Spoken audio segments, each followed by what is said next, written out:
2, 1. Hello, ladies and gentlemen, and welcome back to Inside Movies Galore. I am your host, and I believe Forrest is going to help me out here. But today we are starting the Christmas season, and we're starting it out with a bang. If you didn't hear our episode earlier about Ernest, go help him save Christmas with us. But tonight we are home alone with ourselves and this film that we are about to go on about. It is 1990's Home Alone, which is directed by Christopher Columbus, and it is written by John Hughes. And it stars Macaulay Culkin as young Kevin, as his family begins to go off on a Christmas vacation to France, except they decide to, well, they pretty much leave him behind, and he thinks that he's wished them away. So, and then he's stuck home alone. Oh, yes. Clever. Kevin's home alone and he's only 48. Dude, I don't know though. By the way, his mom, like, when his mom tells him to say it again and it might come true when she's sending him up to the attic, it kind of seemed like she was considering at least leaving his little ass at home. Yeah. So. He was a nice little snot rag in those opening scenes, so I can believe that.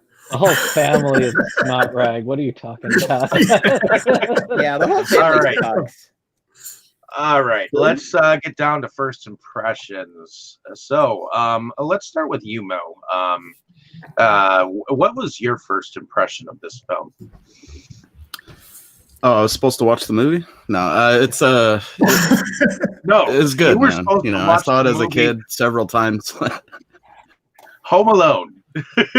Yeah, this is one of those movies. Moving images on these things, I had no idea. It's one of those things, man. I saw it like in chunks as a real little kid, so I didn't probably ever have like a proper first time of watching it until, I don't know, 3rd or 4th grade, something like that, is when I really started appreciating the movie. And I think that's kind of right around the age where you're supposed to. It just rocks, man.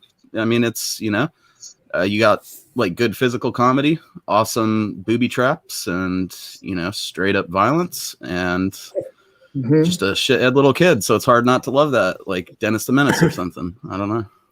Well, when I was a kid, this was one of my mom's movies that she forbade me to see. So, yeah, pretty much. But I didn't listen to that. I went over to a neighbor and saw it there. And later that year, that neighbor came in and threw a rock in our basement window. So that's what you get for going over there, eating junk and watching rubbish with that kid, Dave. Yeah. But I relatively loved it. I mean, I was a kid that stayed home a lot while my sister went out and partied. You know, I mean, it was kind of one of those feel good movies where you just wanted to be like the smartest kid thinking up these ingenious traps. You know, so I and looking back at this film, you gotta admit, and I just watched Uncle Buck the other day, and he's like even smaller in that film. Like, he's not that much older in this film, so still seeing that smart aleck kid. I mean, he's just out of his diapers, you know. So I think that's older, dude. Macaulay Culkin tweeted out a while ago, "Want to feel old? I'm 40." Like, yeah, I was going to make that point myself. He turned 40 in August, so yes, you're welcome. And this movie turned 30 like 2 weeks ago. Yeah. Oh man, it makes me feel old because he's only half a year older than me. So it's like, Alrighty, so Jake, why don't you tell us your first impressions? Well, yeah, Macaulay Culkin was just a little older than me. So when I was a kid, he was like a hero to me almost. He's this big movie star, but even though that whole thing was almost a flash in the pan, he ended up kind of retiring from movies quickly and coming back now and then. And one of these days we'll have to cover Saved, which was a great resurfacing of his. The drivers episode. Okay, we're going to talk about that at the end of this, I think, but or maybe here and there throughout. But for the first movie, I cannot remember if I saw it in theaters. I know I wanted to, and I'm almost sure I saw the second one in theaters. I know I wanted to, but we didn't hit the movies a lot when I was a kid, and I just cannot remember. But I do know that both movies, I sought them out very soon after their release. I do know that they quickly became perennial favorites for me and my brothers. We were, I remember, actually, I think it was, I can't remember if it was the preview for the for the VHS, or if it was for the theater, but it was probably for the VHS. I remember going to the movie store and watching the trailer and wanting to see the traps in action. I remember that. And when I was a kid, I loved the traps. I loved that whole sequence of like the gauntlet of fire that he puts the bandits through. And overall, certain elements of the movie have not aged as well for me. To be frank and blunt, this is one of Culkin's weaker performances, but it's kind of iconic, so it kind of balances out. But he's surrounded by a great supporting cast, so the acting overall is pretty good. And the Wet Bandits are iconic villains. They're just as bumbling as Ernest, but without his heart of gold, they're just more bumbling. And it's interesting seeing Joe Pesci in a totally atypical role for him. Totally atypical for him. And overall, it's and as we watched it, I commented on the thread that the music has so many similarities with John Williams' other works. He cannibalizes himself so much that I was thinking of Harry Potter as I was watching it, and all this. It gives a weird sort of deja vu almost at this point, but it's a perennial classic for me. I still love it. It's without the nostalgia, I'd probably think it was a mid-level movie at best, but with the nostalgia, it's a classic. Yeah. Okay. How about you, Dustin? What about your first impression of this film? So, my dad used to like to go to video stores and just buy whatever he could get his hands on. We later found out he was actually collecting adult films. But he would take me along and buy me pretty much whatever I wanted from what they had for sale. Not adult films, like regular films. That's a sweet setup, though. And so some of the earliest movies that we got in this way were Home Alone 1 and 2. And so I used to, when I got my own room, I had a little TV with a VCR, and I had maybe 20 or 30 VHS tapes, and that was all there was to watch. So I would watch some movies. So I would watch movies, the same ones, sometimes 2 or 3 times a day. And Home Alone was in my rotation. So I have seen this probably 100 times in my lifetime, if I really were to give it serious thought as to how many times. So my first impression of this was loved it. You know, I did what I'm sure every kid did and tried doing a little map of what they would do in their house. Right. I didn't live in a 3-story mansion like Kevin does, No. though, so it was a pretty short blueprint. And yeah, I remember this movie so fondly, and I didn't actually have time to finish watching it today, which we'll see how good my memory is. Like, I'm sure as soon as we describe it, it'll come back to me. But I did get through the first half hour, and seeing it kind of in retrospective, it's like Kevin was kind of a jerk, but his family just is so much worse to him. Like, Yeah, you can see I where was he gets taken it from. I was taken aback, like by the beginning of the movie. It's like, wow, they are You're such a really disease. they really do not care about him. Yeah. Although Alrighty. these people have too many kids, though, so I know. maybe that's why. Going over to you, Forrest. What is your first impression of this? First film? impressions. Oh boy. So this is, for me, this is one of my top 5 Christmas movies of all time. I pretty much watch. I can't think of the last time I went one Christmas without watching it. It's one of those movies that either A, I was renting it from the video store pretty much all the time, or B, if it was on TV, I was stopping and watching it.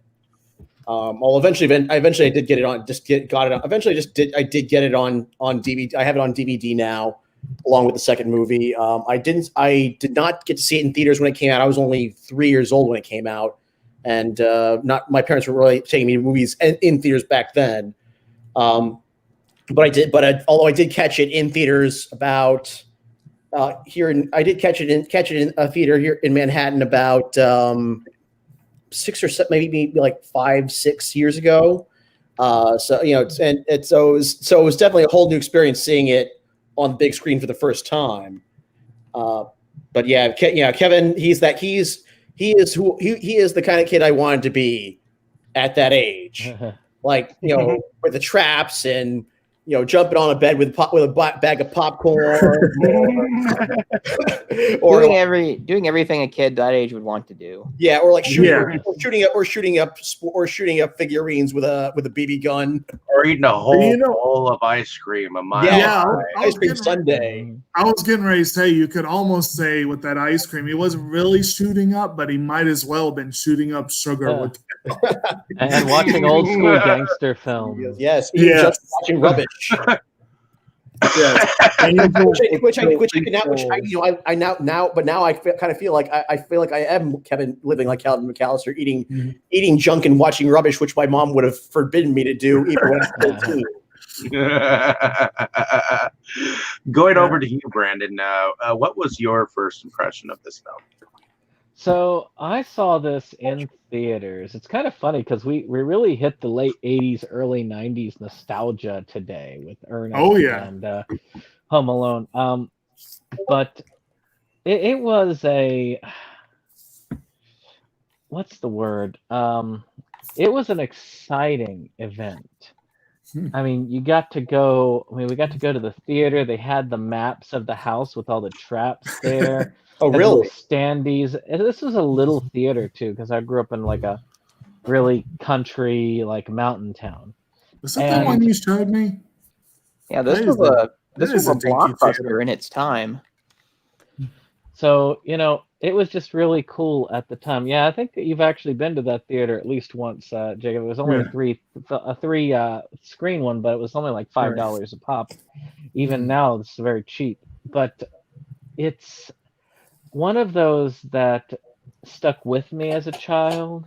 I really did. I mean, I was around Kevin's age, and maybe not the film age because he's 8 in the film, I think it is. Yeah, so I was a bit older than what Kevin was in the film, but I was about the same age as Macaulay Culkin.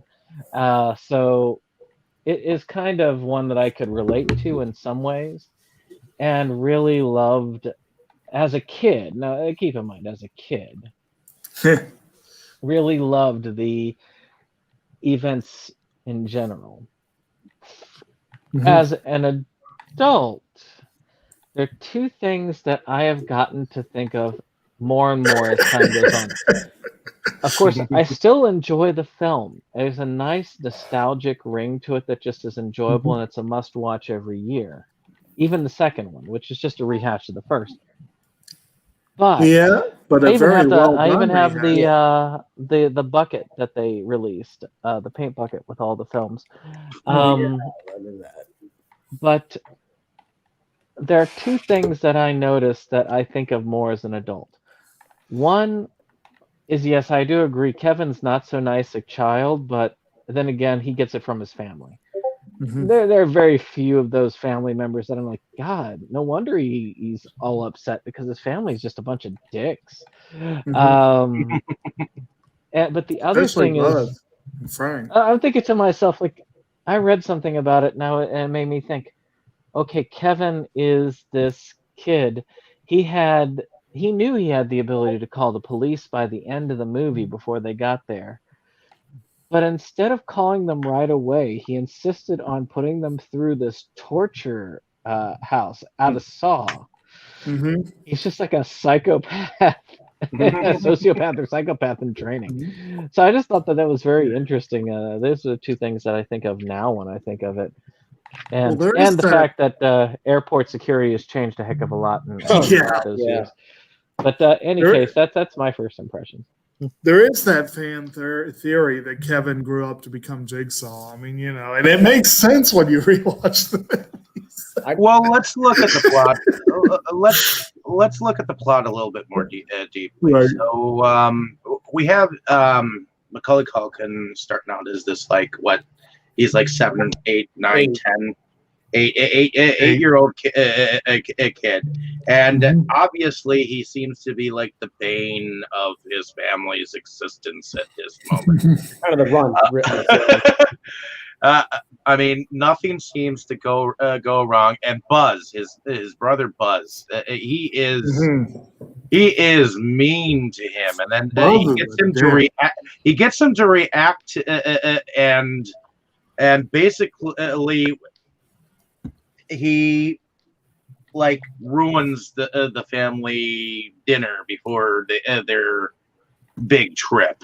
Basically, so he gets sent to his room. But before we get to that point, we're introduced to Joe Pesci here as where he looks like he's like this cop that's just going around. Mhm.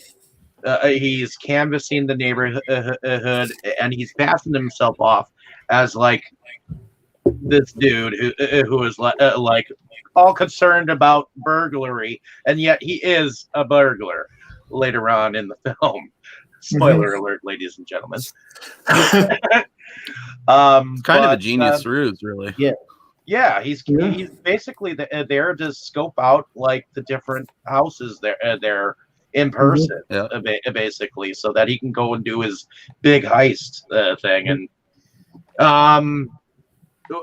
I like the fact that this is where we also get the pizza boy bringing like what was it, like 20 pizzas or something like that. Something like that. 12 pizzas for $120. Yeah, which is actually not a bad deal for that much pizza, I guess. But Yeah. no, from Little Nero's Pizzeria. Yes, we're not fiddling around.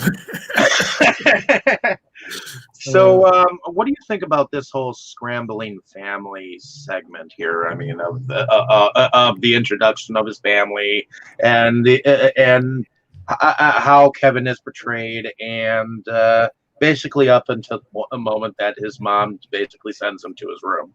It's a pretty good introductory segment. I mean, you basically have Pesci standing as the focus of the scene, and everyone passing by. You kind of get a brief intro to most of the family members, as they go by. He's like, "Is your father around? Is your father around? Is your father around?" And then finally, these are like, a bunch of kids. And well, at one point, he's like, "This house full of kids, no parents." Some kind of fancy orphanage. Yeah. And the pizza guy, when he shows up, it takes them a while to acknowledge him off too. And you also have to note that poor statue in the front yard. The pizza guy's the first one to hit it twice. Yes, It's an ugly statue. Yeah, it is. It is. all that money, and they had that ugly lawn jockey. Yeah, it's ridiculous. but basically in these beginning segments, you get the fact that his whole family seems to think he's a jerk, and so he gets a little jerk. They don't value him. You get that idea pretty fast. He's just part of the crowd. So on the stairs, right before he goes up to bed, he wishes that his family would just disappear, and he says it to his mother too. And she's like, "Well, why don't you say it again, and maybe we will." Well, it is. He calls her a dummy too. It's worth. He does get out of it. He gets out of having to stay with the kid that wets the bed because of it. Yeah. Who incidentally is played by his kid brother Kieran, which I thought was kind of funny. Because they're playing cousins in this movie. But what's it?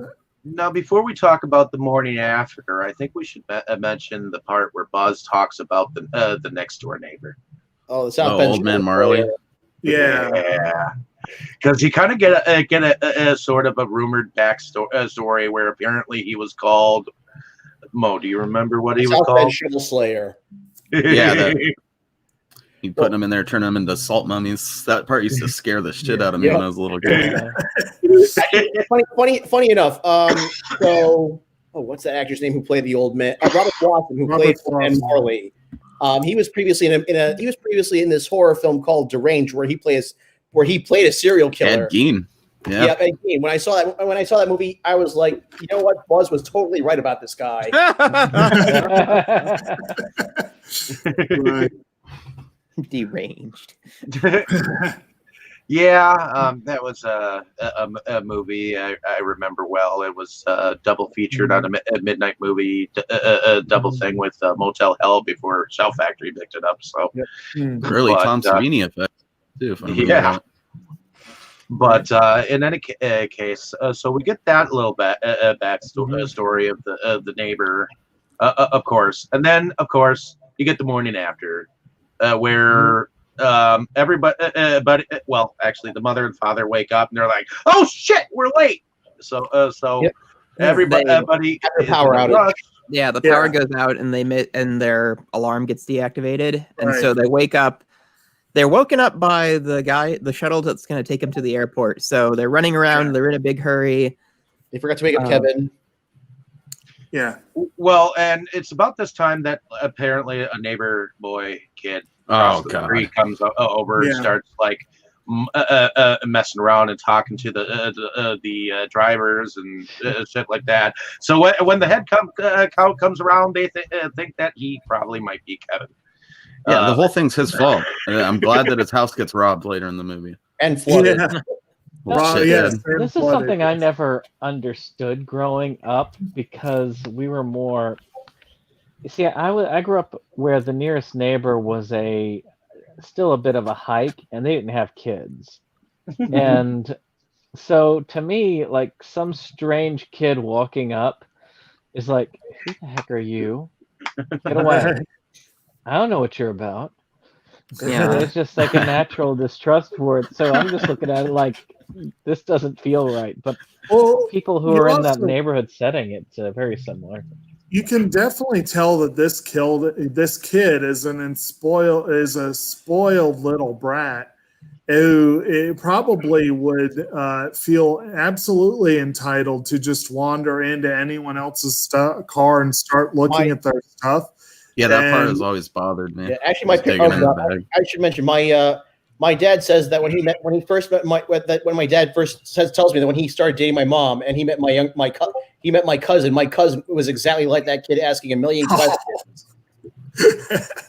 Well, it's also worth noting here. Actually, there's something I never noticed before, and it's one of the funny things. No matter how many times you see a film, you sometimes will just skip things. They might not be important or whatever, and then when you notice, you're like, how did I never notice that? And in this one, they very specifically set up the problems where you have the branch. I think a branch fell and knocked out their power. and took out their phone lines as well. And you have the repairman there and all the confusion in the morning. And he does specifically say, we were able to get the power on, but the phones will be out for a while. And I just never noticed that bit of dialogue. And then I was like, oh, well, they had it right in the script of why they couldn't contact Kevin. And I was like, it's not a big thing, but it was just weird for me. Like, how did I never notice? I never noticed that either. And I've seen this movie, like I said, so many times, but I wasn't really paying attention to the detail at the time. So, and I think this is one of those films that you can watch like over and over, and it's like you can start to notice things that you never knew before. Like me, my part that I didn't remember is him talking to that redheaded kid in the very beginning. I didn't realize they had that long of a conversation. Well, dude, honestly, I didn't know that guy lived on their block until you said something. Like, I think I always just thought he was just a good Samaritan out salting the walks, you know? He just chose that block, I guess. I don't know. Yeah. So the morning you've got that fun part of like everyone rushing to the airport, and I always loved the music in that scene. It was so nice, upbeat. And it's not until the mother gets into the airplane, and it's like she has a nap, and then she wakes up, and she's like, "Darned if I can't remember, but I feel like there's something wrong here. Yeah. Did we forget anything? Did you lock the house? Yeah. Yeah. Close the garage. Oh wait, that's it. I forgot the garage. And then she's like, Kevin! Yeah. And she does it not only in this movie, but she does it in the next movie too. Yeah. I definitely want to do a shout out for the actors on the parents, because you got John Hurt as the father and Catherine O'Hara as the mother. And O'Hara is a brilliant character actress. Yeah. She's done so much stuff over the years. And I will say she is the unsung hero of both this movie and Beetlejuice. She does, right? Yeah. But I still need to see some SCTV myself, but I know her mainly from the Christopher Guest movies, where she, always has some fun roles. And then, of course, John Hurt. O'Hara plays a very, very, very high-strung woman. And Hurt is like kind of just chill. He kind of just lets it roll off. They're great foils for each other. And honestly, I do think there's a lot of joking about how they could afford that huge house. And it's like I know, like, he's supposed to be a businessman, and she's apparently a designer or something, like a clothing designer. Yeah, like both CEOs or something. Yeah, that's what I always thought. It's like I kind of joke that he's. We were joking about that on our other message thread earlier. Like, he must be.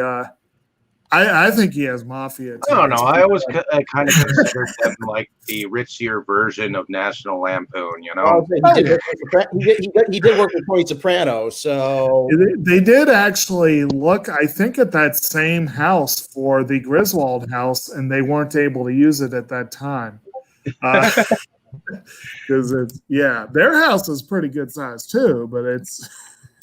Oh yeah, I kind of like the whole way of it. I mean, it is a perfect setup for this particular film, and I think the house itself is almost, I would say, a cast member of the film too, because it's the Silver Tuna, man. It's character. Yeah. Well, it even has a name.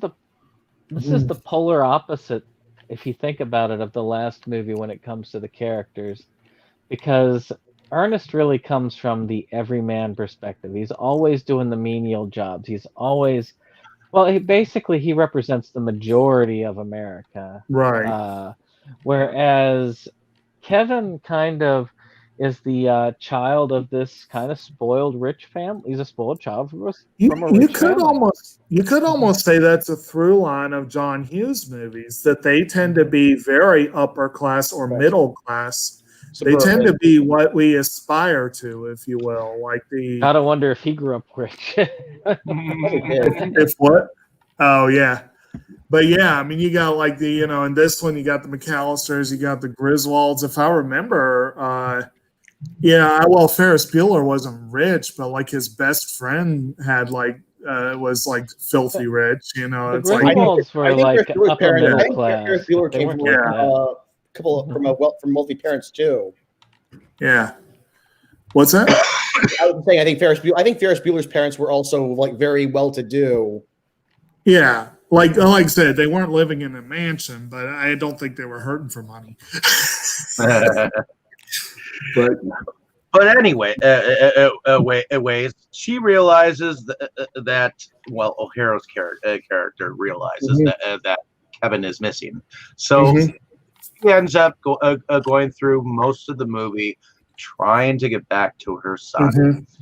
And on the other hand, the Wet Bandits, which we should talk about Earl and Marv for a moment here. What do you guys think of those two characters? They're so memorable. They are. Hell yeah. Yeah. They're awesome, man. I mean, well, yeah, once Kevin gets involved, but if you really think about it, their scheme makes a lot of sense. You go around as a cop, you get the down low on the security measures, and you find out who's going to be out of town for the holidays, and then you just rob the houses in broad daylight, disguised as like repairmen, basically. It's something that would work. I'm sure it's been done tons of times, maybe not every element of it, but you know what I mean.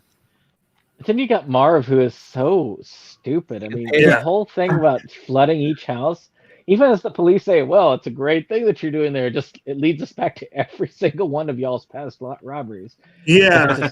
In Home Alone 2, you get to see him be even more like ridiculous with that. It's like, we hid in the thing and stole the charity money. And like the look on Harry's face, just, shut up, Marv. Of course, one of my very favorite illustrations of Marv's intelligence was in the second movie when Harry's like, and we get us some nice passports and skip the country and Arizona. Well, dude, and like, fact of the matter is, they probably came out of this with some booty still, unless Marv wasn't smart enough to have like a alternate, like a place to stash it that isn't their house. Because there's a part where he explicitly says they got to go unload the truck and then come back. So because they successfully robbed like all those other houses on the block in the movie. So they're not unsuccessful burglars, No. It's just a shame that they didn't realize Macaulay's friggin' weakness is bees. That's all. No, because at first they thought, well, Oh my god. they had thought that the McAllisters had gone on vacations. So every time they came back to the house, something made them think that they were still home. And that's the thing. Macaulay was very smart. I mean, the first time they came around to the house, he turned on all the fucking lights. Just to make it seem like they were home because they had come around to the back. He rigs door up that badass like train set party. Well, that's the mannequins. That's the next point because he comes back. Oh yeah, that is after they come a couple times for sure. Yeah, because they come when he's watching that movie. But that's probably one of the best ones. I guess Michael Jordan gets a role before Space Jam in here. So we got to take a moment to talk about that little movie there, The Angels with Filthy Souls. Believe it or not, that is that title is actually based off of a James Cagney title called Angels with Dirty Faces. And I own a copy, and I keep hoping we can do Noir November so I can put it forward as a choice. But I really want we were talking in the Ernest movie about how much we would like to watch Christmas Sleigh. I want to see Angels with Filthy Souls. Yeah. Yeah, totally. So do I.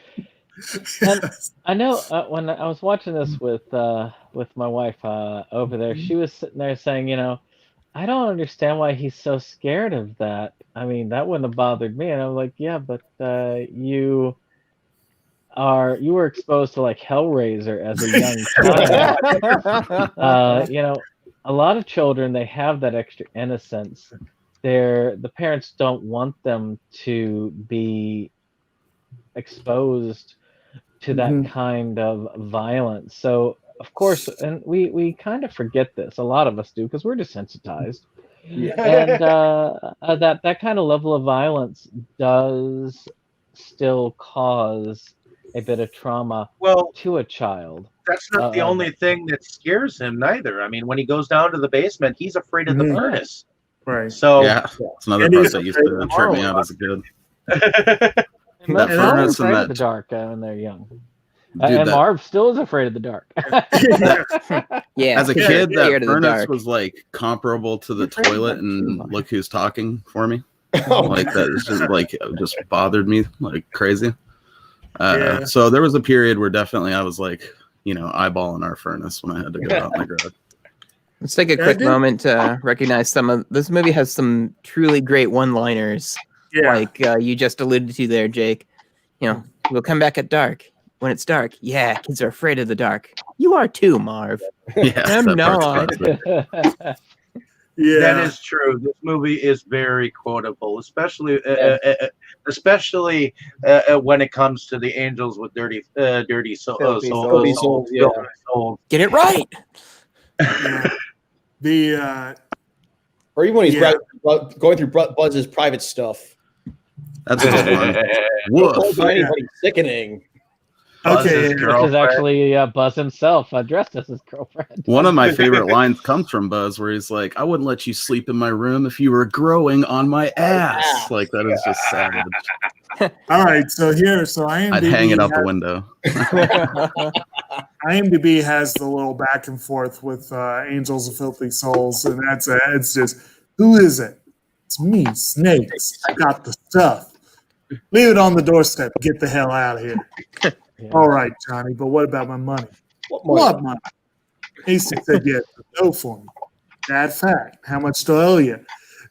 I loved how they used that whole thing with the pizza guy. It just worked so well. But there was uses it with one the guy. He uses it with Marv too. So yeah, he does. Yep. But Whenever somebody is like, come up with a name, like I still go Snakes. Like I don't know no snakes. Snakes. Yeah, sound like a Snakes. snake. I don't know no snakes. I could have heard that name Why Snakes it's before. gotta be snakes. Snakes. But it's yeah. I think the one I use is Snakes Malone because it just kind of sounds right, Right. Yeah, totally. A little Italian or whatever, the mobster name. Snakes Malone. Snakes on a plane. Anyways. Yeah. Ultimately, we get this back and forth between these wet bandits and Kevin, and he comes up with some of the most ingenious traps for these two bandits. Eventually he finds out. To get us there, just real quick. Eventually, he finds out that they're going to rob his house, and so he booby traps the house, and then that's when this movie really takes off. Right. Before that, though, he has a couple of moments with the old man Marley, and I always felt bad for him the first time because he just runs away in fear, and it's like, Not just that, he screams his face. yeah, he screams at his face and then runs away. Although he had that funny, I always like that little thing where he's drilling the clerk about whether the toothbrush is from the National Dental Association or something. right. And then he runs away in fear, and he's like, "I'm a criminal," But then later, he hears about the plan, and of course, before he goes home and does all that, he has the the actual heart-to-heart with the old man in the church. And I always love that scene. And I commented on the thread that this movie or the old claymation special, one of the two was my introduction to Carol of the Bells. Two very different scenes, very different uses of the song. But it's always been one of my favorite Christmas songs, partly because of those two associations, but also it's just such a haunting song to begin with.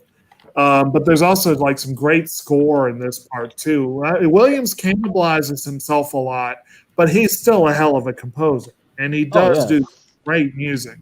I will be glad when we talk about the music later on here, because I do want to go back to that.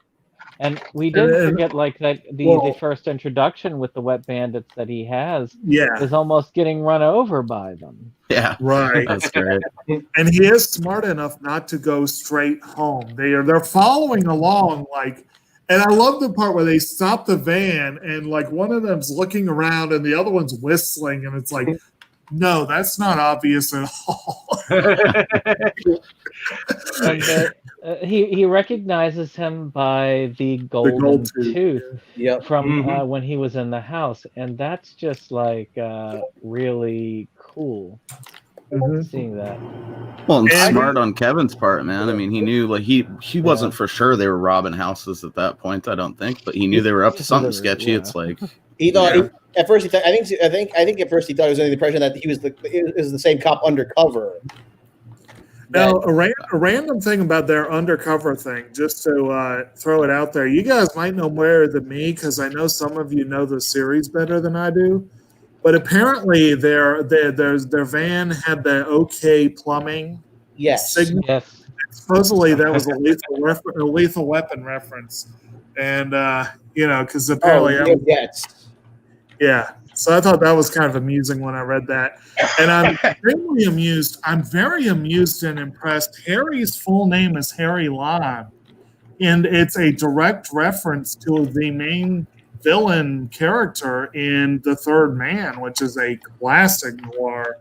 So I like how they did that. I like weird little references like that. And we will have to cover Third Man. Also, fun fact, in the graffiti in the sewer, an alligator at the end, Harry Lime lives. Right. I mean, there's a lot of movies that reference that character, Heavenly Creatures being another one. But I was like, that's a fun little thing. And the other thing I read, some people say, well, he's hairy and he's like a little tick, and that's why they call him that. And I'm like, that might be stretching it, but it's funny. Well, and Marv, you might remember him from a little-known 80s film called Chud. Which also had John Hurt, who played Daniel Stern was a great actor. Yeah. Like, he didn't seem to do all that much, but he's and he also voiced something in the original Tim Burton short film Frankenweenie. Oh, he didn't even voice it. He was actually live. That was actually live action. Yeah, it was live action. Right. It was black and white and claymation a little bit. So, but it was the first thing that Disney did with him. So, and he voiced Dilbert in that TV series. He was also in Leviathan and Little Monsters. The Wonder Years. Yeah, that's a lot of credits there. City Slickers, that was a big Rookie of the Year.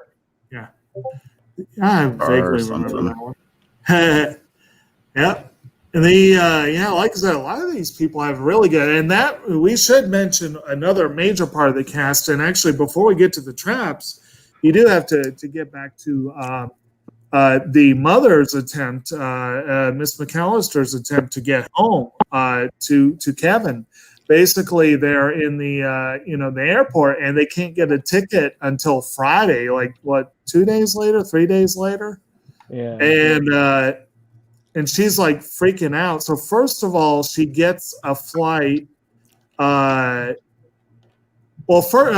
got a succession of interesting cameos. We had Larry Hankin, who played Mr. Heckles on Friends, shows up as a cop in one scene, and I like that because I loved Mr. Heckles. He was a fun character. And the Billy Bird, who, as we pointed out, was in Ernest Saves Christmas, is a pretty key role, has a small role in the airport with Bill Irwin as a couple who finally give her a ticket to get back to America. And she gets home, and then she hitches a ride after, 2 layovers, I think it is? Down in Scranton. Yeah. Ends up hitching a ride with Gus Polinski, the polka king of the Midwest. Played by And several hits under his belt. Yes, yeah. He demonstrate them for her. At the time, I was also a big John Candy fan. And I think this movie is part of the reason why, but I think I was already a fan when I saw this movie. But his role, I've always enjoyed that. And I was reading this. He improvised the whole thing. He did the movie as a favor to John Hughes, who wanted to get paid and was annoyed at how little they paid him. But he basically did it as a favor to John Hughes, and he improvised everything. I think he shot all of this in one day, too. Yeah. And apparently he and O'Hara are old friends from their SCTV days. Yep. And so their scenes together. So she actually gave a eulogy at his funeral.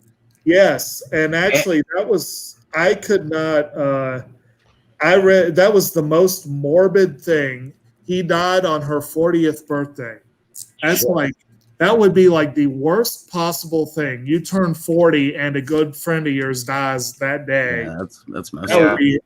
That would be horrifying, I would think. But she supposedly gave a really great eulogy for him. But yeah, that they did have that wonderful scene together. I thought they were good scenes together. And he tries to get her to play his horn.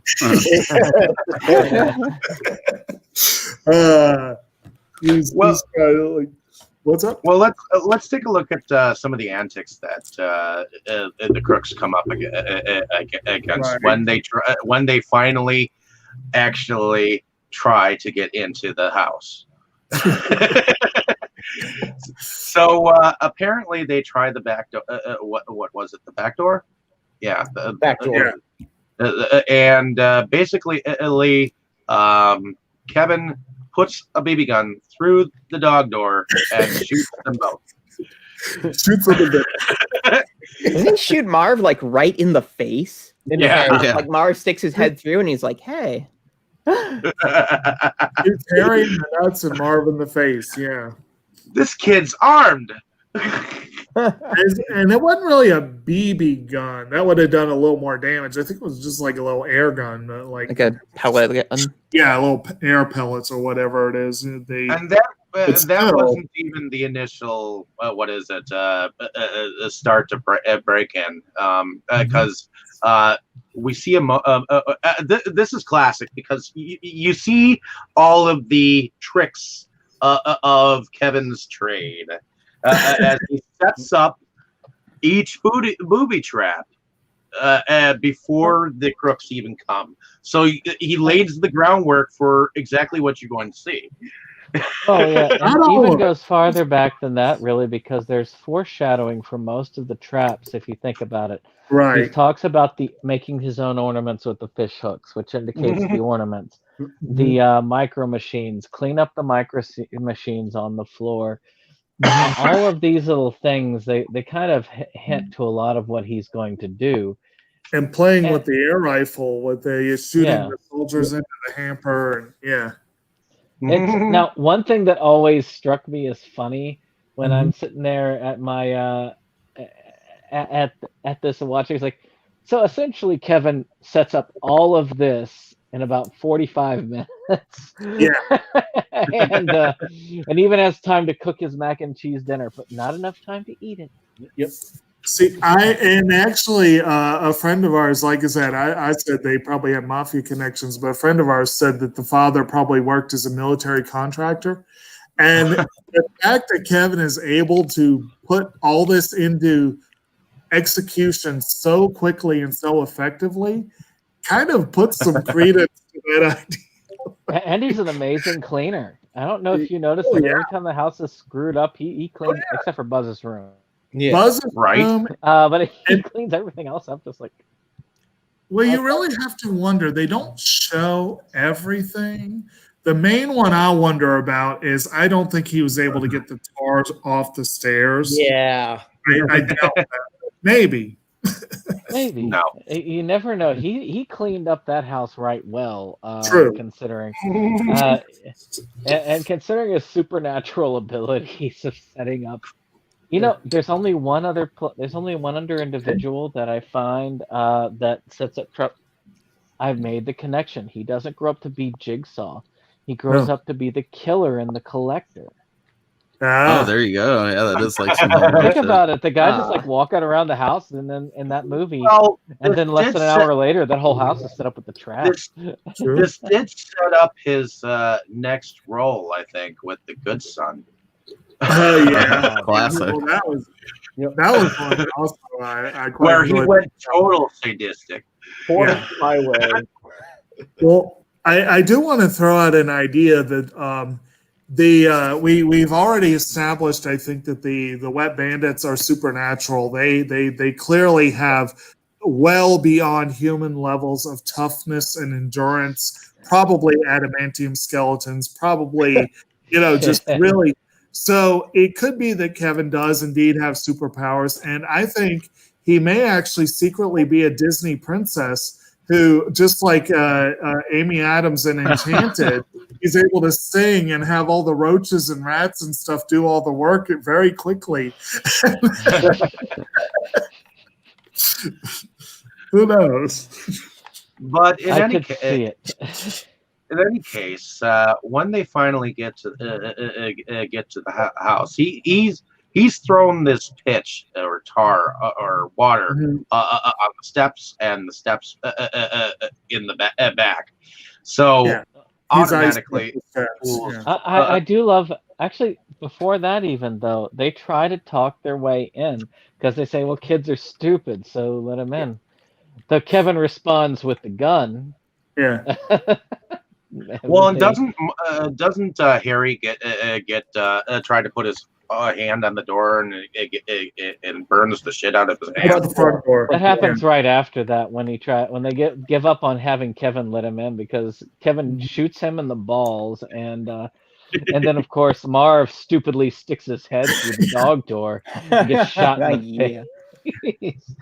So then they realize, okay, we're not getting in that way. Let's go around the other side. So instead of like kicking down the door, which it should have been. Right. Yeah, I Well, think they does both turn- slip down the stairs, and I love Daniel Stern's like shuddering scream as he's sliding down all those stairs.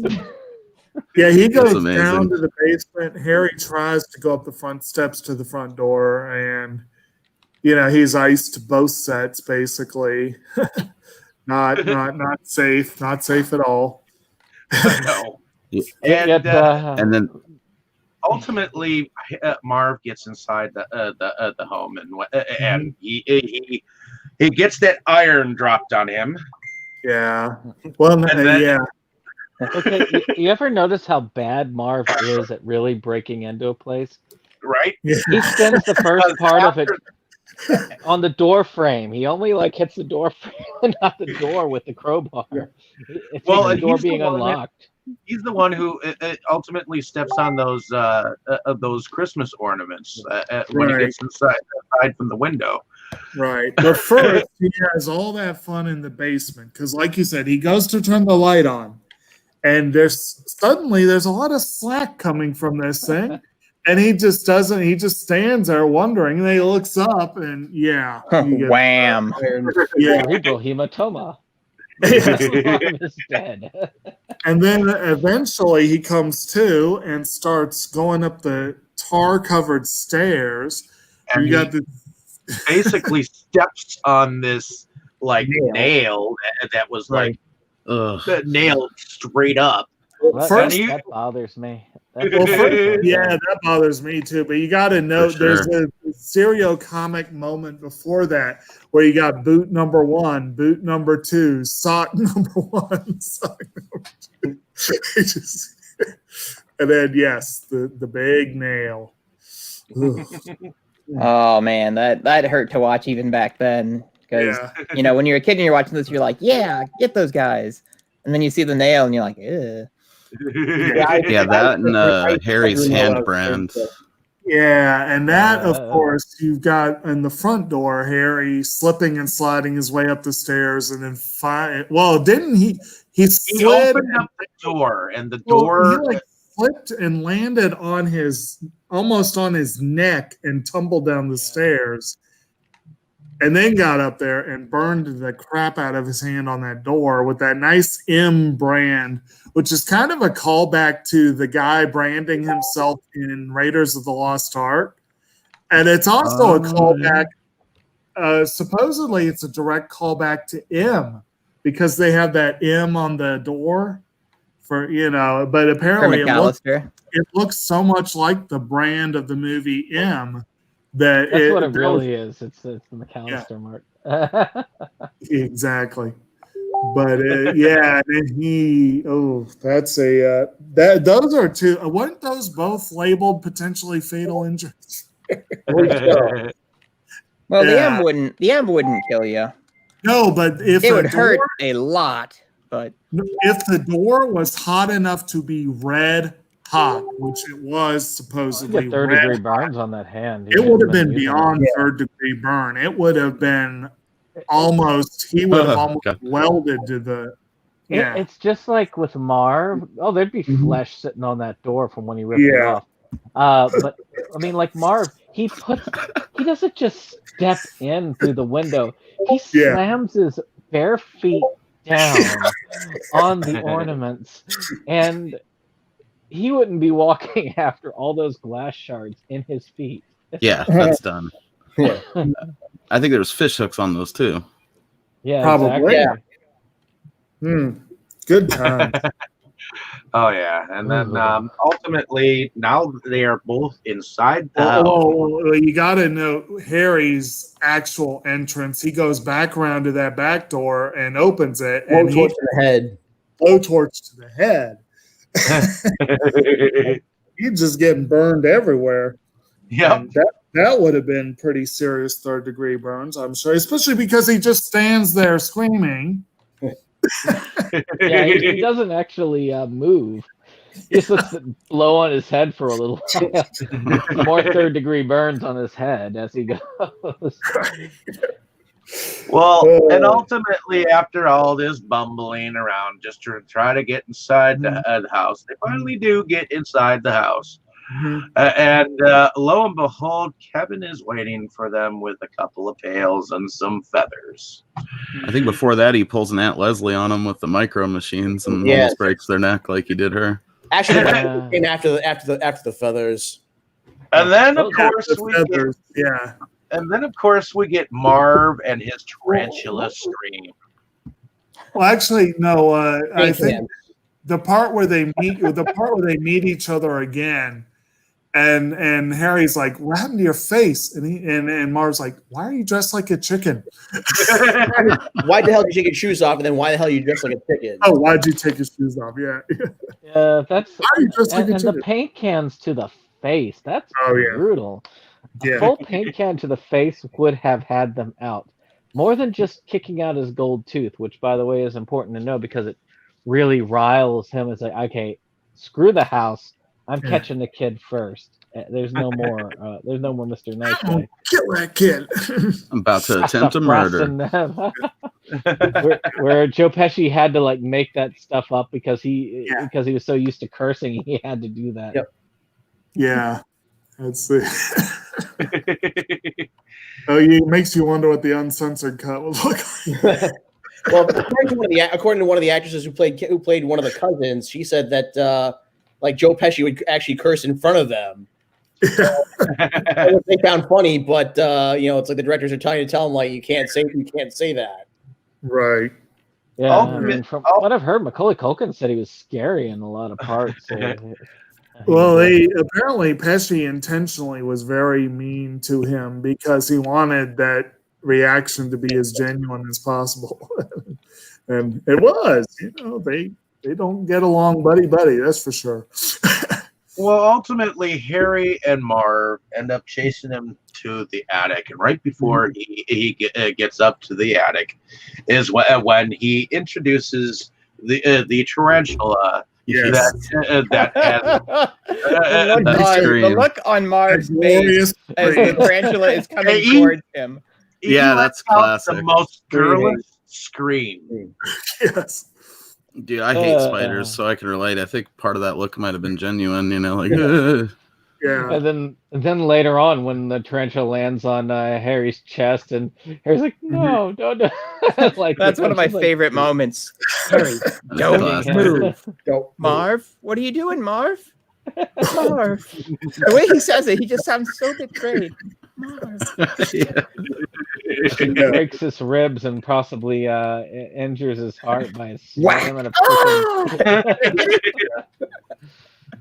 Ah! Oh, Marv. And then then you get to the part where it's like there's the part where you really learn what a sadistic little kid Kevin's turning into, where he's like, yeah, guys give up, are you thirsty for more? Yeah, I love He had it. enough he pain. does call the cops at that point. Yes. So Which he apparently does was that. Culkin improvising that, but they've got Well, and he calls out, "Hey guys, I called the cops. They're Yeah. coming." He's calling the cops from a treehouse. I feel like Yeah, that would remember he have to call them from a treehouse if he wanted to. He swears too. He calls him Big Horse's ass. Like, hey, Yeah. Big Horse's ass. I'm Yeah, sorry, and but Yeah. the decision to actually go across the rope, I understand in the basics that he wants us to go back through that house of horrors. Like, dude, Wants you us to go just back left to the his little house. Y'all fun want house to and get all rob the tore house. up. Yeah. Y'all want to rob the house. He's out of the house. You can rob it, or you But, can get away. But yeah. no, they decide to go across the rope. It's like 3 stories up. Yeah. And then ultimately after that, he leads them into a house next door, and that's when it comes to almost a grinding stop, because they actually do catch Kevin, at Yeah. least barely like a couple of moments, and then Marley, the next door neighbor, comes and whacks them with the shovel. Right. And kills them Shovel again. Slayer still got it. Which I do. Yeah. I was amused though that I read one person with apparently some medical interest, knowledge, whatever. It's like, we're supposed to believe they survived all that stuff and still Yeah, I kept know. getting up, and then a frail old man was able to knock them out. Well, they probably It was didn't an have a old man lot that of. killed a whole bunch of people. They probably didn't have a lot of Mummified. endurance left after all He had no that. HP Yeah. left. I don't know why, but even though I know that the church scene is really cool with Marley and him, I still think that Marley kind of looked like Abe Lincoln to me. A little bit. Why not? Yeah. Okay. Oh yeah. Well, again, it's cool to see that the end. Yeah, but it is like, how are we supposed to believe that? But then again, this is a dude that's killed all those people and turned them into Yeah. mummies, right? So Salt mummies, dude. True. That's true. Yeah. And then of course we got the scenes where John Candy is singing all them folk songs on the bus Focus on. to his mom, and finally they let her out at the house, and she's the first one who comes home, sees everything is like clean as a whistle, at least at first. And she's just happy to see Kevin and whatnot. And of course, it is kind of a nice cute, reconciliation. yeah. And then of those course the last family. scenes. And then, of course, the family eventually arrives home, and at the end of the movie, we get Buzz yelling, "Kevin, what did you do to my room?" And one other thing that I feel like we kind of skipped over with the old man was the basic story that had him where Yeah. he and his son got into an argument and just stopped talking, even though he has a granddaughter. And Kevin just basically says, well, you need to just go ahead and speak with him. And I have to say, even to this day, that ending where the old man is kind of reunited with his granddaughter and child still gets me a little bit. Oh, Yeah, And, the first two Home Alones have kind of like a subplot like that, and it's really, these really have some heart to them. You know, Unlike Kevin the and third his one. mom both. Oh, sorry, bud. Go ahead. Oh, I was just gonna say, unlike the third one, which is Oh, just Lord. well, chintzy. the third one is just whatever. Go ahead, no. No, it's like Kevin and his mom both learn a good lesson, as does the Shovel Man there, and you know, it's very well told through the movie without it feeling overly sappy, which is good. It still lets the focus of the movie be on the kick-ass traps and the action, but like you said, there is hell of a heart to these things. You know, the pigeon lady in number 2 is awesome too. I love it. Right. Although I always felt that her presence in that film, it felt a little bit forced compared to like Marley true. fits right into this script. You know what I mean? And I just thought that the pigeon lady was kind of it didn't quite click as well for me because it was a little more of a stretch, I guess. But Right. there and of course, I guess we probably almost we wonder mentioned the second. What's that? I almost wonder if the pigeon lady was like kind of a send up to Mary Poppins a little bit. Maybe a little bit. Maybe. A little bit, but definitely filling the void where old man Marley left. Right. He is And, proper creepy too. Like they do a good job of keeping him scary until that soft moment in the church. You know, like when he slams his hand down on that counter and it's like got a bloody bandage around it. It's like, oh shit, did you get that making the salt mummies? Actually, one thing that we didn't that I honestly didn't even really pick up on. I don't know if anyone else did, but IMDb gives a little bit of a description that when I think back on it, I'm like, okay, yeah, I could see this. And that's like you said, you see his hand wrapped up and bloody and looks. And then when you see him at the church, it's lightly bandaged. And then at the end, there's nothing on his hand. Actually, that's actually pretty good attention to detail, which you don't see that usually. And and it was supposed to symbolize his relationship with his son or something along those lines. So that I like that. I'm like, I need to watch it again with consciously thinking about that. That's but cool. It was like, yeah. What's that? That's cool. I never noticed that before. Right. There were little things like that. Like, you know, like I mentioned some of the references to old movies and you know, Little Nero's is obviously a riff on Little Caesars. You know, there were a lot of these little things that were just kind of fun. I was saying before the show, it's kind of funny. You can actually get a hoodie that says Little Nero's Pizza on it.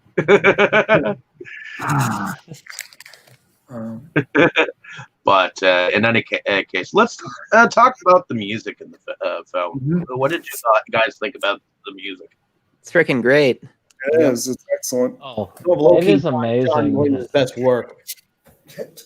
Down, Spirit. I mean, it's no wonder that it was cannibalized for Harry Potter, right? Because it really is an amazing score.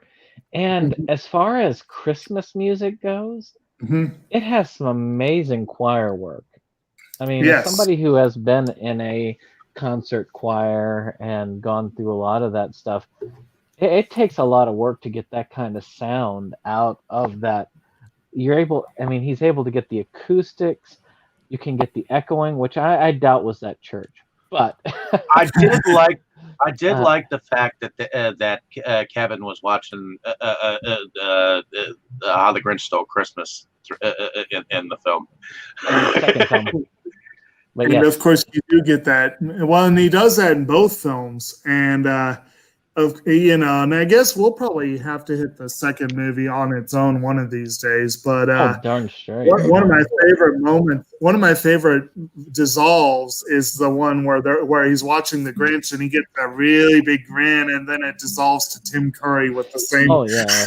Yeah. It's great. Actually, one thing I wanted to go back to also, since we're kind of gathering straggling moments, is the airport trip. First off, we're supposed to believe that they were able to travel from where they were, and my wife actually plotted it out. And there's no way that they would be able to get to where they were to the airport and on a plane in 45 minutes. And I've been to O'Hare several times. So I believe the running because I've had to do that. I've had to literally run from one end to the other, and it is a long airport.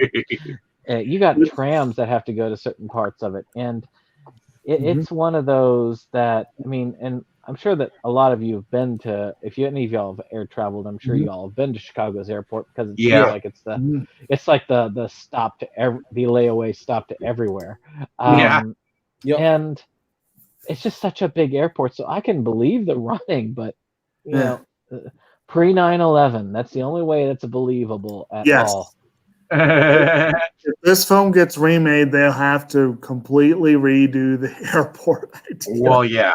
Well, I think some of the stuff that like now most of the stuff they stole is completely completely value. You know, has no value. Right. Like they talk about stealing stereos and VCRs, but that's not worth anything anymore. What would they steal? What would they steal now? Laptops, they could still laptops, iPads, computers, stuff like that. But I believe that airport 4K TV. I believe that airport scene was also where they were playing "Run Rudolph Run," if I'm remembering correctly. And I've always enjoyed using the use of that. That was a fun part there. But speaking of use of media, though, in addition to Grinch, of course, you also in both movies. You have the family huddled around the TV watching an alternate dubbing of "It's a Wonderful Life," and I like that. Like in this one, it's the French. In both movies, Spanish. Spanish in the second.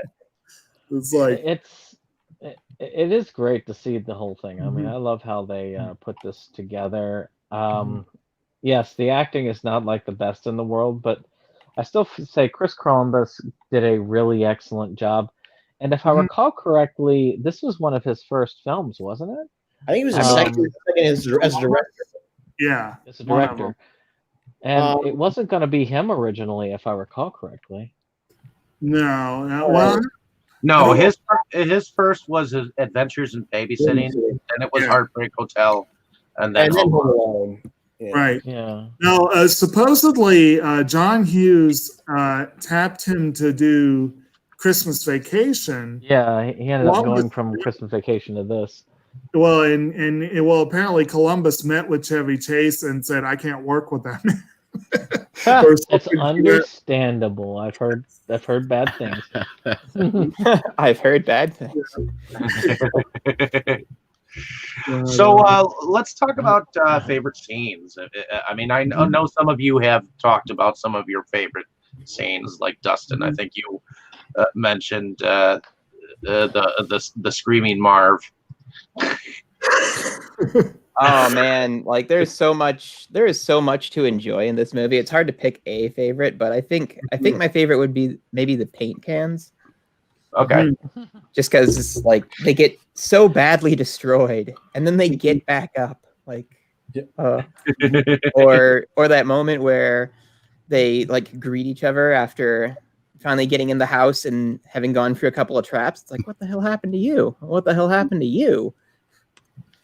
So it's just so many great moments. And the scene in the church, I mean, it's all good. It's all great. Yeah. What about you, Mo? What would be one of your favorite scenes? Well, I think I'd go with the church scene as an overall favorite, but the unsung hero of the movie is really Uncle Frank because he's a sweet scumbag. He shows up with all his cash already converted to traveler's checks. He just grabs those pizzas without any intention of like even getting someone to pay for them. And then when they're on the plane and he's just down in the champagne and put your purse. Champagne's free, right? By saying it makes me feel any better. I forgot my reading. Yeah, that's one of my favorite moments in the movie. He's like, doesn't even care they left the kid at home. I gotta admit that was a great missed opportunity though, because they had he's played by Jerry Bauman, and I grew up with this character, so it's Frank, but apparently they wrote the role with the thought of trying to cast Kelsey Grammer, And I'm thinking, oh man, that would have been so classic. But he's still This pretty. guy still really did He's still, well in that. Yeah. He's got one of the most memorable lines of the movie too. With that, "Look what you did, you little jerk." Just the line on the plane, like, put in your purse, like we were just talking about the silverware. It just for me, it sells it for me. He sells that character. He's amazing, absolute legend. I think that my favorite moment is the whole pizza guy moment where he's like, "Keep the change, you filthy animal." On top of the screaming Marv with the tarantula, I just love the fact that he let out this high-pitched girlish scream, and it just gets me every time. Yeah. Oh man, that is a fun moment. Like especially, I almost wish I could have said the tarantula is my favorite moment, because that whole little thing with the tarantula is just so good. Crawling around the house. See, and my favorite's where he actually sets up that little party with the cutouts and all that. I just find that I don't know. I find that fascinating. Even to this day, it has remained my favorite scene in the movie since I was a little kid. Well, I'll admit, as a kid, I think the trap sequence was easily my favorite, but I agree. This is one of those movies that's got like so many moments that it's really hard to pick a clear winner.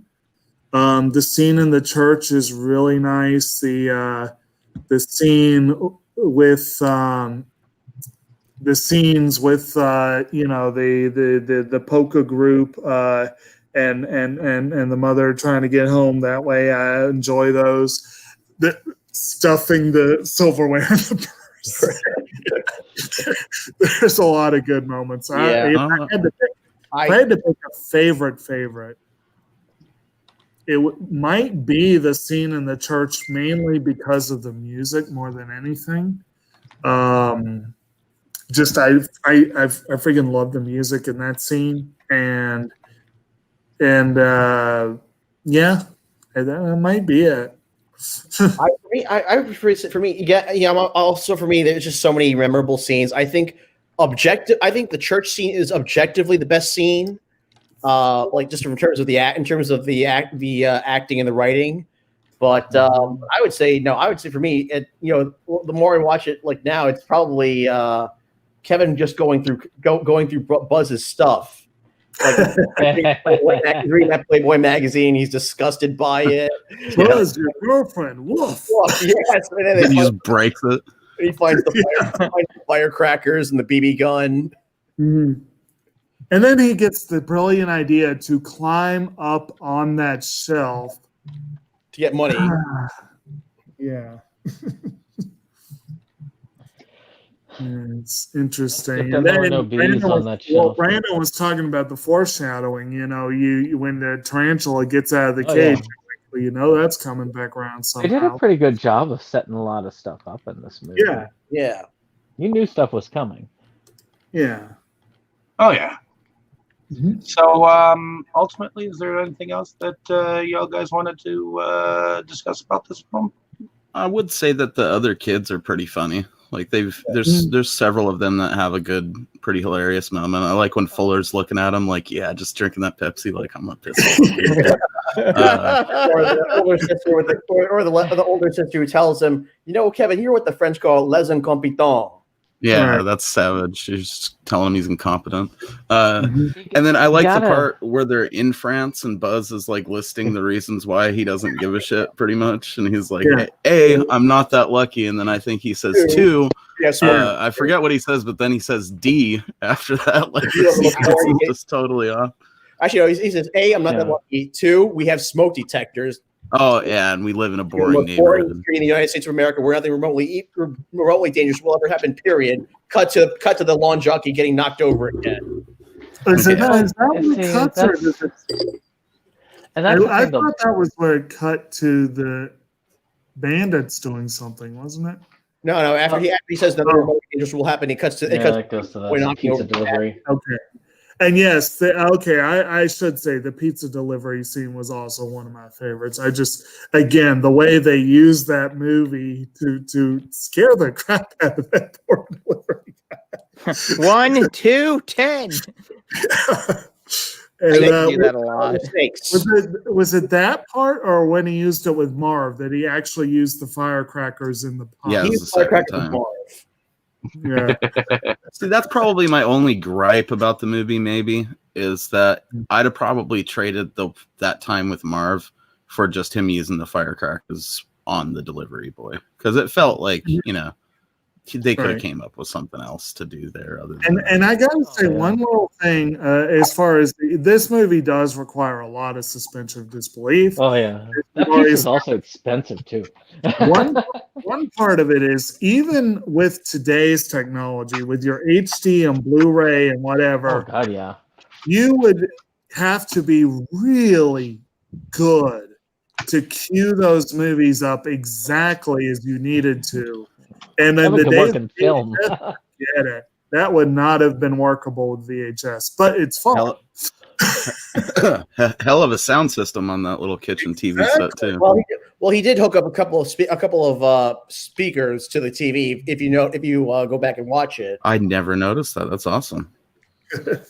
It's. I mean, no. We talked about acting with some of the characters, and even those that were not good people. Like Buzz, the guy who does Buzz. Yes, Buzz is a terrible character, but he is acted very well. He's very convincing. I gotta give it to the actor. He did a great job with that character. There's actually an extra called like "What's Buzz doing now?" and it's in several of the releases, and it's hilarious. If you get one of those releases, check it out. Yeah, but actually, I was amused to find out that apparently neither Marv nor, Daniel Stern, Joe Pesci, and John Hurd all apparently thought this was going to be a forgettable bit of holiday fluff that no one would watch. And supposedly John Hurd started filming for the second movie with an apology to Chris Columbus for saying that. I thought that was kind of amusing. And apparently both Stern and Pesci overacted because they weren't taking it seriously. But in a way, it made them even more iconic as characters. They're both worth it. Actors. Yeah. And it's great seeing Joe Pesci in a children's film. Yes. trying to tone it down. Right.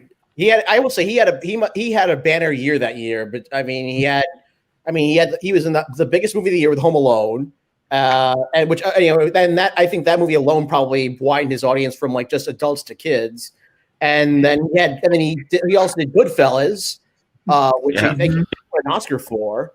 Mm-hmm. Man, imagine all the kids that got messed up because they liked him in this and then went and watched Goodfellas. I remember Joe Pesci from Eight Bullets per Head, or Eight Heads in a Duffel Bag, man. That's great. And then also With Honors, if I remember correctly. If I had to go with like pecking order of Joe Pesci, like what kind of roles I know him for, I would say just Home Alone, because that was the first thing. And then Lethal Weapon, and then Scorsese movies. Pretty much, yeah, that's the same for me. His role in The Irishman, role in The Irishman was well worth an Oscar nomination. It's almost worth the 7 hours it takes to watch the movie. He did an amazing job. It was haven't seen it. And it was a different thing because he always plays the hot-headed criminal, and in The Irishman he actually plays one of the bosses, and he plays the person with the cool head, which you don't see him ever play. And this is just that's just one of the things that is cool, because he does have acting range. And even in this, it showed that he had acting range because he was doing stuff that he's not used to. He was doing something outside of his comfort zone. He was playing Right. a family-friendly version of himself. And well, and you were talking, Forrest, you were talking about banner years. When the second movie came out, that was the same year as Lethal Weapon 3. Yep. And it was the same year as he had a role in Tales from the Crypt, Vinny. Public Eye, and My Cousin Vinny, which is another one that a lot of people know. him Absolute for. goddamn classic. Yes. Another one I know him for. Yeah, that was a fun one. But yeah, I've honestly never seen Eight Heads in a Duffel Bag all the way That's through. hilarious. It's one of the movies I watched whenever it came on television. Yeah. And Yeah, some I've of never these seen others, I need to see it one day. I've seen bits of some of these. But All right. yeah. Shall we do our outros? Yeah. Yeah, let's I get think going. we- Dustin, why don't you tell us a little bit about yourself and what you do? Well, I'm a horror collector living here in Milwaukee. I have a YouTube channel for my horror collection, The Crypt of Horrors, where I show off the stuff that I find. And I'm going to try to do reviews pretty soon because I've kind of got everything I want at this point, and collecting has been kind of rough. And I also have an Instagram, The Crypt of Horrors, where I show off more of like my watches. And you can find me on Twitter at DurCryptaxis. DER Crypt Axis. So yeah, it's a fun time. Alrighty, Forrest, why don't you tell us a little bit about yourself and what you do? All right, I'm Forrest Bennett. I'm based in Long Island, New York. Executive producer on the web series Toxic America. Also producing several other projects that are currently in the pipeline. Also avid moviegoer and comic book reader. Alrighty.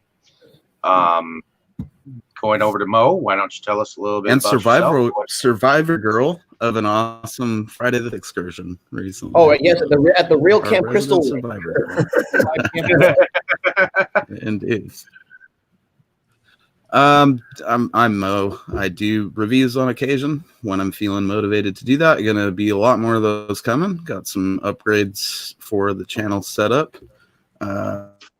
Recently reviewed Slaughter High, so feel free to check that out. Fun movie.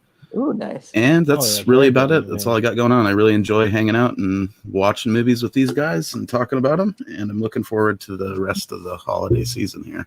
Got some good movies coming, and one really fucking terrible one. Christmas Vacation 2, we're looking at you. That's some amazing, wonderful movies. Oh Well, man, we would have been better off with Santa with muscles.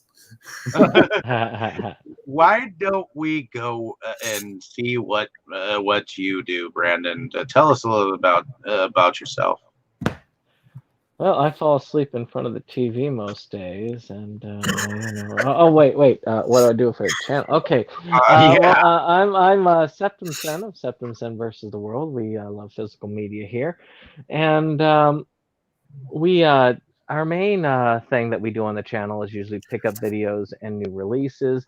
But we've done stuff like playthroughs, media tours, reviews, and discussions. And a couple of things of note. Did a recent review, which was pretty cool, of a slasher film. And I have another one that's coming out at the end of the week, which is Sebastian's Unholy Flesh by Dakota Ray, which is good, and I'll pick up reviews again in January. Also, we have had a wonderful discussion on Kino's Journey, which just came out yesterday on the channel, so you should check that out. It was a really good one. It actually has Jake and Mo involved in it, and if you haven't seen the series, you should in that regard. And we have an upcoming couple of things where we're going to finish up our Horrorween in December, where we're going to do our next 2 Mondays are going to be to finally finish that up with the last 4 films, which is the Friday the 13th. Friday 13th films, where we've got like Jason Goes to Hell, Jason X, and then of course the last week we'll be doing Freddy versus Jason and the Killer Cut. Basically, the New Line Cinema era. With a wrap up in the month, we're going to do our anime review on Itsudate My Santa, which is not necessarily quality, so don't compare it to Kino, but it's definitely a fun little Christmas romp. It's a little romp. It's what, 2 episodes? Yeah, it's 2 episodes. And I also work with Inside Movies Galore, helping with the selection for the films that we have. I help try and get people to vote on them. And we have some amazing stuff coming up. Next week, we have a pre-show, which is a Christmas story. And just for the fact that that one only ranked pre-show shows you how powerful the films are that we have as the main shows. And our main show of next week is going to be Tokyo Godfathers, which is a Satoshi Kon film and an amazing one at that. So, and the second one we've done on this program. So I am very much looking forward to both of those. We thank Animazing Collections Inc., Movie Collectors, Moe's Tavern, and Talk Movies with us for helping us select these wonderful films. Awesome. How about you, Jake? Why don't you tell us a little bit about yourself? All right, I'm Kotobuki Jake. I am the co-host on Circumstance versus World, and as he noted, we did have a very, very fun discussion. Kino's Journey is very much a favorite of mine, so I was very much looking forward to doing that one. And and thanks again to Mode for joining us. Anytime. That was wonderful. And I, of course, am a movie and TV and fan, collector, viewer, would-be reviewer, but I'm usually too lazy to actually do reviews. But we do a lot of fun stuff regardless. I like to hang out with these guys on this channel and on Delusions of Grandeur. We've talked about some fun stuff. This was a major nostalgia week for me with these 2 movies, this one and Ernest Saves Christmas, and it's a nice way to start off the month before we fall into the doldrums of National Lampoon's Christmas Vacation 2. Oh, boy. Something to look forward to. Yes. I'm probably going to watch the show just afterward, just to cleanse myself. It's the lump of coal in our stocking, bro. We were all bad this year. I will have to invert it and watch that one and then watch the first one second so that I could. But at any rate, no, wait. How was it? Never mind. My name is David Streggy. I am one of the founding fathers of Inside Movies Galore. So thank you for coming along with us on our cheerful journey into the Christmas season, where we realize who are the saints and sinners and pick out the naughty from the nice. So thank you for coming along with us on our starting journey into this holiday season. But I also go and moonlight under a different channel called Delusions of Grandeur, where I do some pickup videos, I do some random film reviews, and I think I have some fairly decent discussions on that channel as well. And it's funny, Jake, that you mentioned that they were watching It's a Wonderful Life in several different languages. Right. Earlier yesterday, I went on with my friend Boris about It's a Wonderful Life. Huh? So definitely check out that discussion, ladies and gentlemen, if you have not checked it out yet. And we have some fun stuff coming up, so stay tuned and have a great season, and hopefully come along with us and have some fun. And